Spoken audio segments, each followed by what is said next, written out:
Sean bienvenidos a Crónicas al Instante.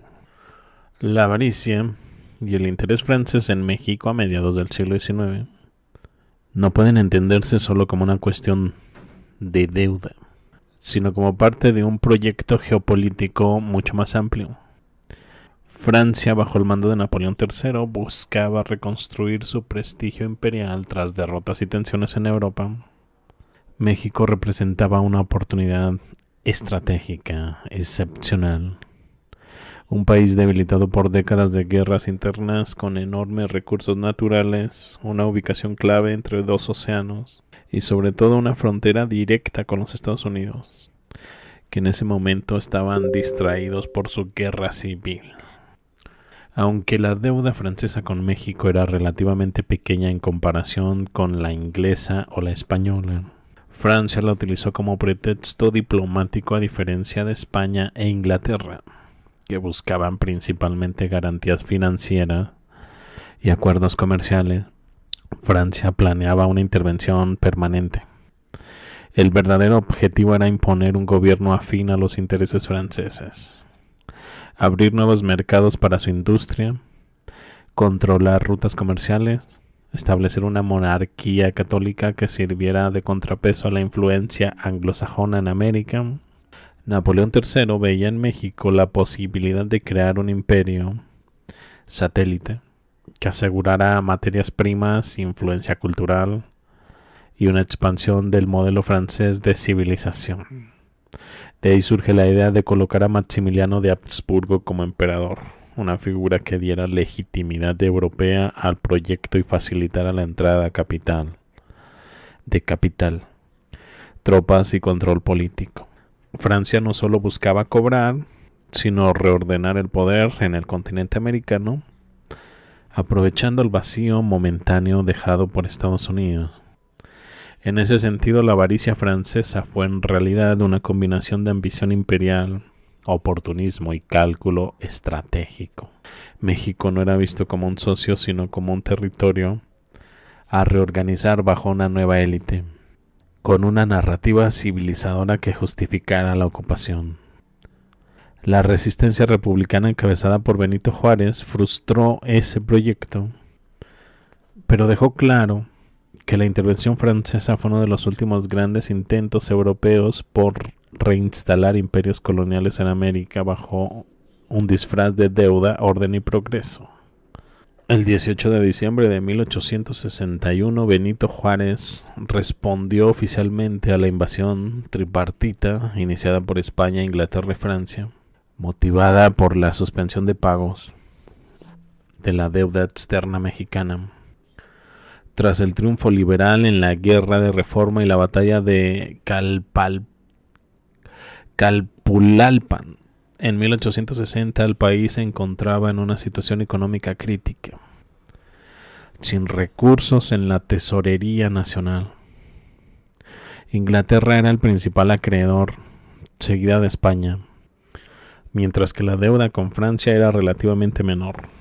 Ante esta situación, las potencias europeas decidieron reunirse en Londres y optaron por una acción conjunta: ocupar el puerto de Veracruz como medida de presión para garantizar el pago.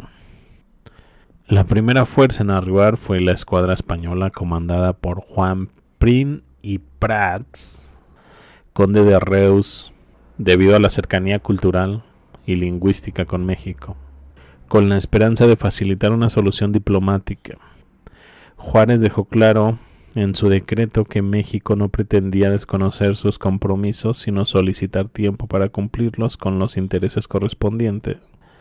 Sin embargo, el gobierno español notificó la ocupación de Veracruz y la fortaleza de San Juan de Ulúa como garantía, no solo para España, sino también para las reclamaciones de Francia y Gran Bretaña. Este hecho marcó el inicio formal de la intervención tripartita, que sería negociada semanas después mediante los Tratados de la Soledad. En la década de 1860, especialmente al inicio de la intervención tripartita 1861, México no figuraba entre las potencias militares del mundo. Su posición real era baja media, muy lejos de los grandes ejércitos europeos o de Estados Unidos. En el contexto militar real de México de 1861, México tenía un ejército debilitado por 11 años de guerras. Texas, invasión estadounidense, guerras de reforma, tropas mal pagadas, mal equipadas y dispersas, sin marina de guerra relevante, dependencia de milicias regionales y guerrillas, fortalezas heredadas del periodo colonial, muchas obsoletas. México no era un estado militar industrial, sino un país exhausto, pero con alta capacidad de resistencia popular. Top militar mundial aproximadamente 1860. Podríamos incluir al Imperio Británico, marina dominante global, Francia de Napoleón III con un ejército moderno y expedicionario. En tercer lugar al Imperio Ruso, enorme ejército terrestre. Prusia, ejército altamente disciplinado. Preunificación alemana. Quinto, Imperio Austrohúngaro.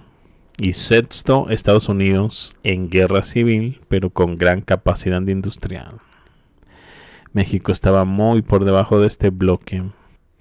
Para 1860, Siberia estaba bajo el control del Imperio Ruso. Asia Central en proceso de conquista rusa, Mongolia bajo el dominio de la dinastía Qin, Kazajistán absorbido por Rusia. ¿En quién se apoyó Juárez? Apoyo interno, el más importante. Juárez se sostuvo principalmente en liberales mexicanos, militares y civiles, en ejército republicano y guerrillas rurales, en gobernadores y élites regionales leales, en el apoyo popular en zonas rurales, guerra de desgaste. Pero esto no habría bastado sin el contexto internacional. Estados Unidos, el apoyo clave.